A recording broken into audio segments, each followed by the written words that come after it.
there was a question here, and it's a kind of a big question, but it refers back to the beginning of our conversation. So I think it's a nice way to round it out. Any advice on what we can do to maintain institutions in our democracies to prevent becoming a kleptocracy?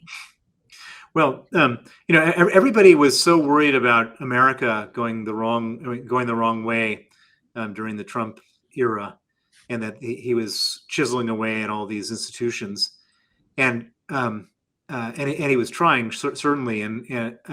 But when I was hearing all this, I was saying to myself, no journalists have been arrested in the United States for criticizing the government. No politicians have been put in jail for having a contrary position to the administration. The courts, no judge. The judges. You may have judges' decisions you don't agree with, but the courts weren't being bribed or usurped or in any way. And the American people ended up voting and replacing one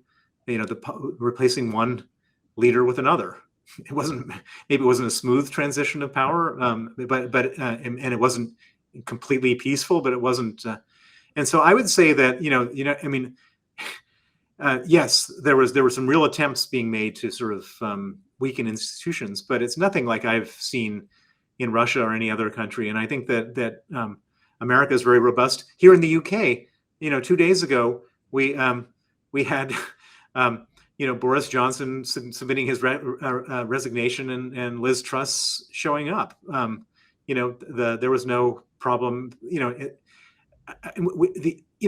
all looks very fractious and annoying, and people say lots of things that we don't agree with, and so on. But we are so privileged, and the institutions pretty much work. And yes, that there are people who don't want them to work, but I'm not nearly as pessimistic about the U.S. Sort of falling apart and becoming a dictatorship in the way that people are saying, because I've not seen there was a challenge and the institutions stood up to the challenge.